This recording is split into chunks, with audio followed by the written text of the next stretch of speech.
Good morning, Thailand. My name is Alex. And hello, I'm Jay. And we got some news updates for you from around the land of smiles. It's Friday, September 12th. Now, today, we'll be taking a look inside of the prison where Thaksin will be serving his 1-year sentence. Multiple districts in Bangkok being flagged as rabies alert areas. Jay, keep your muzzle on. Yeah. And a little later, some good news for liquid lunchers as Thailand is set to scrap afternoon alcohol sales in order to boost restaurant revenue. Before we dive into it, Jay, can you give us a quick word about our sponsor? Don't I just, ladies and gentlemen, if you've ever thought about real estate, if you've even just thought about it, just, thinking about a condo, an apartment, whether you want to rent or sell, check out fazmaz.com. They're the largest real estate portal in the country. Mm-hmm. Buy, rent, sell, and 24 hours a day. You get support and multiple language stuff. They're always there. Thank you, Fazmaz.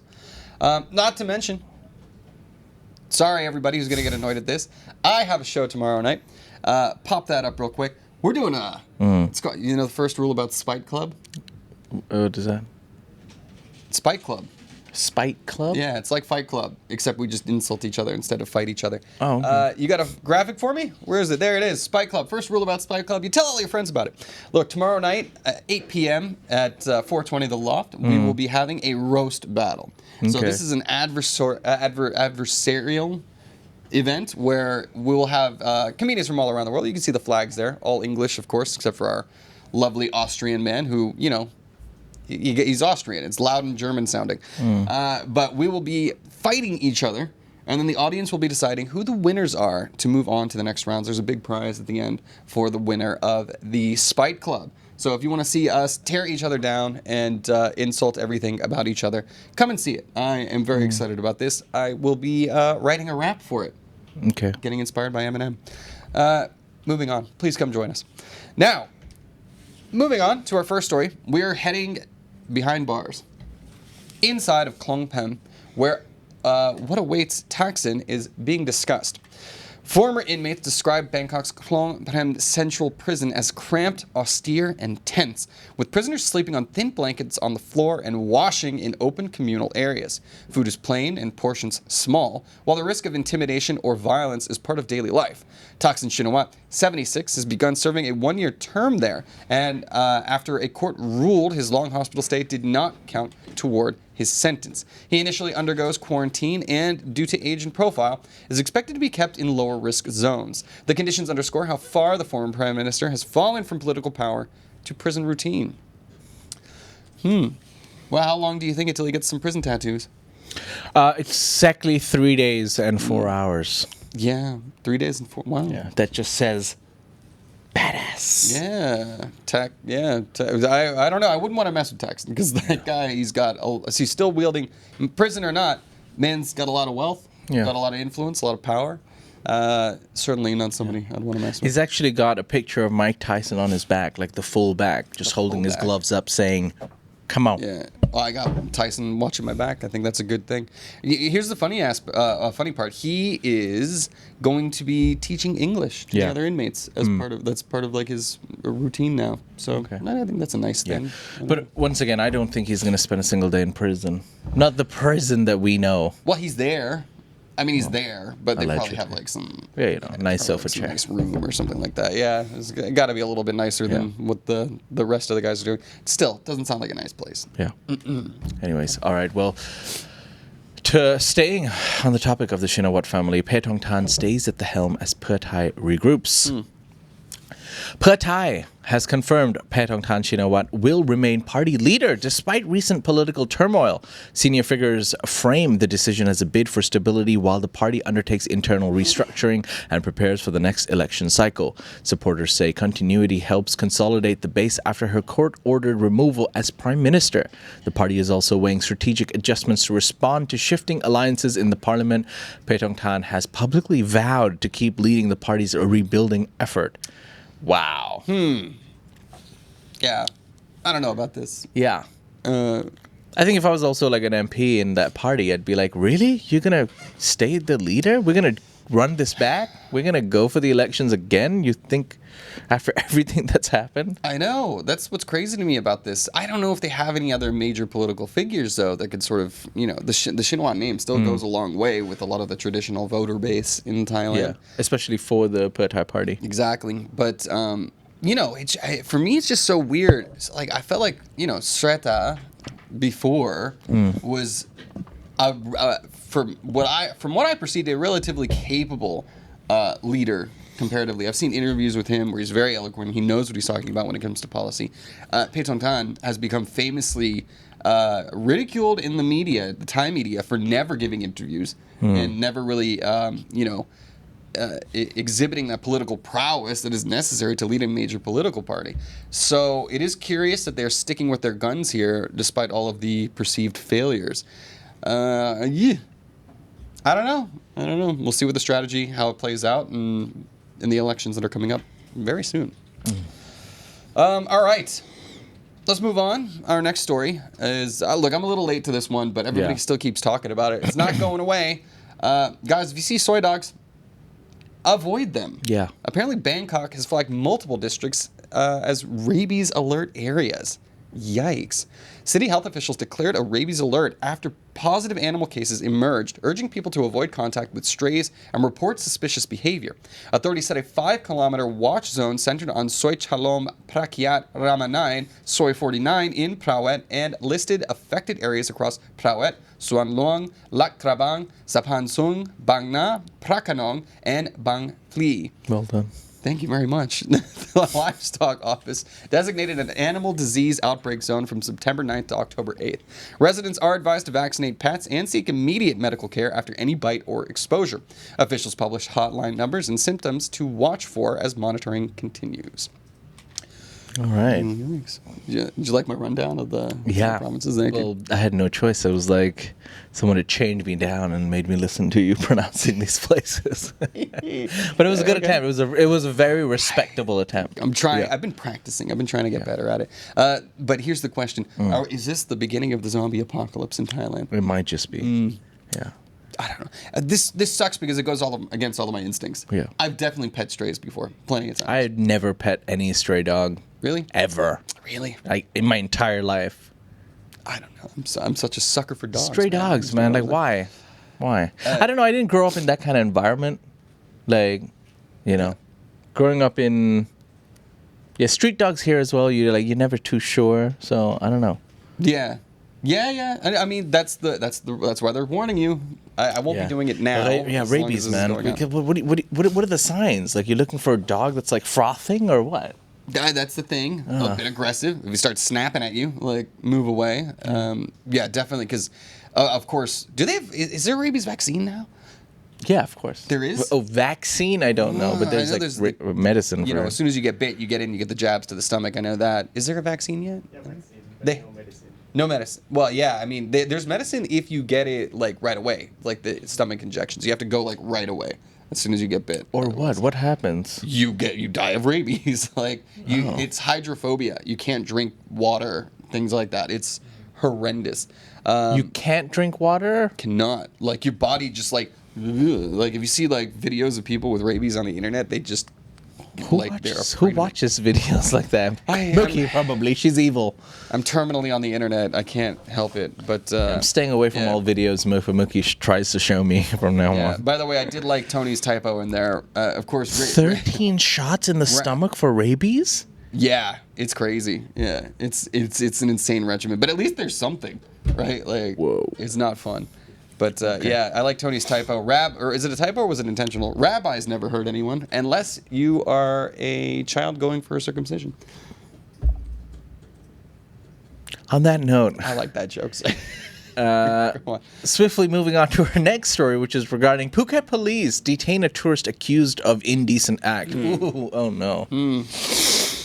An Indian man in Kamala allegedly followed a Thai woman to her home and exposed himself, prompting her screams for help. Locals intervened and handed the suspect to administrative officers who took him to a police station.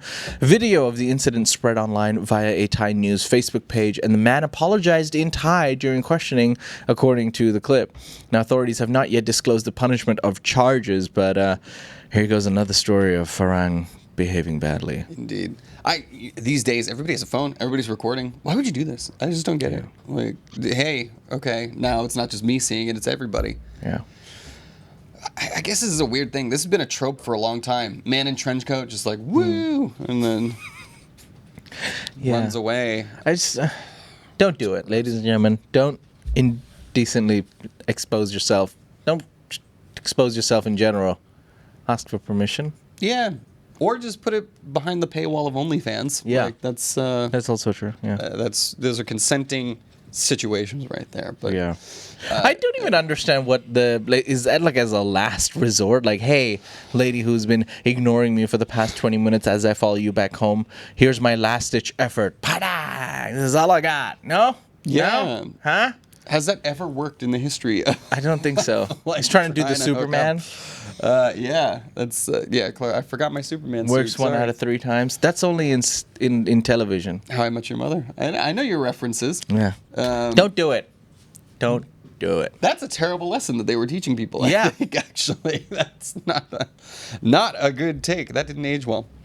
Well, moving on. Our next story is also of tourists who are ignoring authorities. So, Karon Beach lifeguards saved some tourists who ignored red flags warning them about swimming.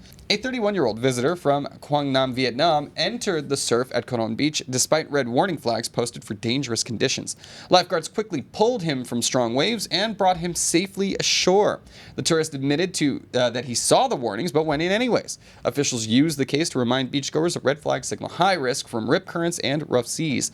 The rescue added to recent incidents tied to hazardous surf along Phuket's west coast.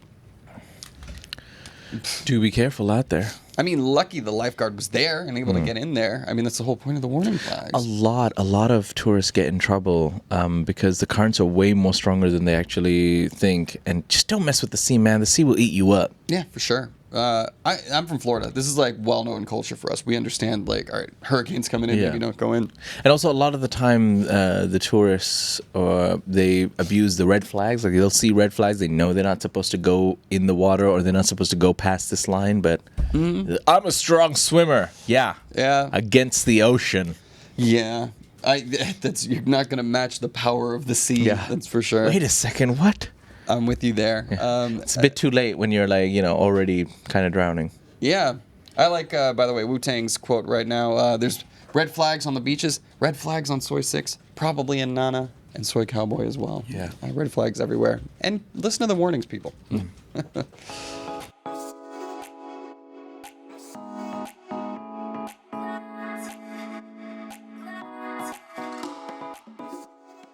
Here's a weird one for you, Jay. Here we go.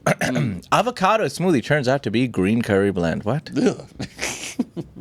Talk about a eating snafu. A Bangkok diner said he ordered an avocado smoothie via delivery app, but received a blended green curry chicken, to be particular. He reported vomiting after the first sip and said the eatery also swapped his grilled chicken for curry. Ugh. At the restaurant, a staffer admitted the mix-up, but allegedly offered no apology or compensation. The customer chose not to reveal the venue's name, saying he wanted accountability rather than reputational damage. Social media users debated the story's authenticity as it went viral. Yeah, how authentic was this? Here we go. Avocado smoothie is green chicken curry. Yeah, that's a... Went for a big sip, I'm guessing. Oh, God. And then his food was also curry. How do you mistake a grilled chicken for curry? I don't know. Like, Got a double whammy. I mean, that's why I think it's interesting the restaurant's doubling down. Like, no, we're not apologizing. Like, I don't even think this is a mistake. How do you mistakenly put green curry as a smoothie? Right. Some guy in that restaurant, either he wants to leave or he's very unhappy. He was like, you know what, Mr. Jones?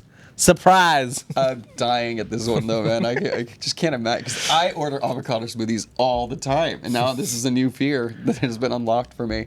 Because, how could you tell the difference? That's a little spicy. Yeah. Oh, God. That smoothie did not look all right, though. It was like a bit not right color there. But I know it's Thailand. I know they like their spice, but like even in avocados? What? No. I think we lost a lot of viewers. Yeah, on that story. Everybody went to go gag. Everybody, just careful of your sips before you down your smoothie. I don't know. There's nothing. It's nothing sacred. My avocado smoothie needs to be immaculate. Starts having it, throws up, and he's like, wait, it kind of tasted all right. Yeah, fair enough. Tony, it is a slow news cycle. Not entirely, though, actually. I gotta... Well, Friday, I try to bring the more fun stories. Yeah. Unfortunately, here's not... Well, this one's not... It's very interesting. Not so fun. All right, a lot of people like to do this whole Europe to Thailand, or Thailand to Europe, like travel over land kind of thing. Like they make big road trips out of it. They put it on YouTube and that kind of thing. Well, the British vlogger's Thailand-to-UK ride was halted by Nepal's Unrest. So, a British YouTuber riding a motorbike from Thailand to the UK found himself amid violent protests in Kathmandu. His footage captured fires, clashes, and looting near Nepal's parliament as police fired tear gas. The unexpected detour forced him to pause travel plans under curfew. He told viewers he never intended to cover political unrest and faced criticism for filming up close. I don't know if you're there. Get into it, I say. The creator said he'll resume the journey once restrictions lift and logistics allow. Pretty wild stuff. Like, you're just trying to be a travel vlogger, and then all of a sudden you're in the middle of a political revolution. Well, revolution doesn't stop for anybody. I mean, do you turn the camera off? Like, no, I would get in there, man. If you're already he's got in some the thick of it. viral footage there. Yeah, for sure. Like, this is that's some real life journalism right there. You know what I mean? That's something you set out and intended to do, but when the moment calls, I think good on him for like getting in there and trying to, at least show. Journalism is like you're going out there and like showing your perspective on what is happening in that situation, what you are seeing and perceiving. So kudos to him. Yeah, I say, pretty scary situation. All right. Well, Thailand. Well, for now, we're going to move on to our next story, where Thailand scraps afternoon alcohol sales ban to aid dining trade.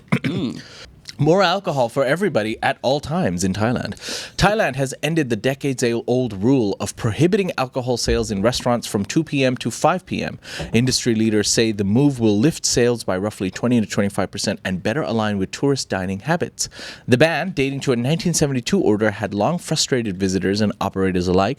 Hospitality groups thanked policymakers across parties for supporting the change. Officials and business advocates expect ripple benefits for suppliers and the wider tourism economy.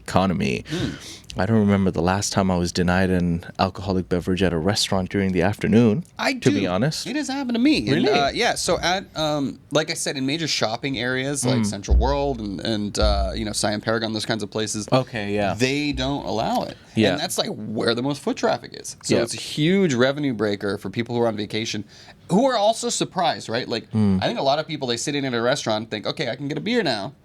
You can't, and then all of a sudden, I'm already sitting down. I've already ordered food. Yeah, that's a bummer. It's 2 p.m. I just want my, my afternoon Half beverage. Yeah, I mean, hey, you're on vacation. Whatever. Who are we to judge? So, yeah.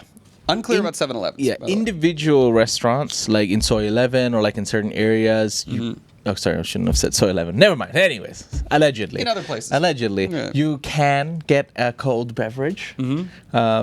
But yeah, you're right. In places like Central World, you probably can't get away with it. They're a lot more stricter down there.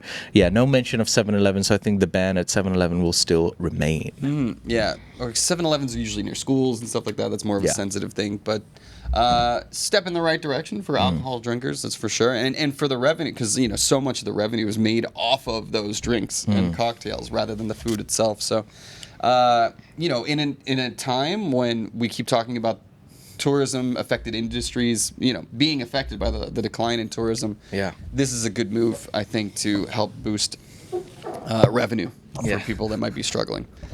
That's it, ladies and gentlemen. Those are some of the stories for today. You can find more stories on thetiger.com or join in the conversation at ASEANnow.com. That's Thailand's largest English news forum. Yes, it is. And don't forget, this is a live show, guys. You can join us every weekday at 9:30 a.m. and be a part of the conversation like so many of our live viewers are doing right now. Subscribe to the Thaiger. Maybe think about becoming a member. I went and got a sandwich. Can't do this when you do Sam. Doing my plugs, Jay. And also social media. Instagram, TikTok, Facebook, X. I love X. OnlyFans, we're working on. No, we're not doing that. But Jay, no? What? No? Okay, fine. We won't do that. But yes, please join us again. We'll be back with you on Monday. Until then, have a good weekend. And we will now dive into the live chat, see what people have to say. If you like that story, please like and subscribe. And for more Thailand news, follow us on Instagram, YouTube, or TikTok at The Thaiger, or you can go to thetiger.com and join the conversation.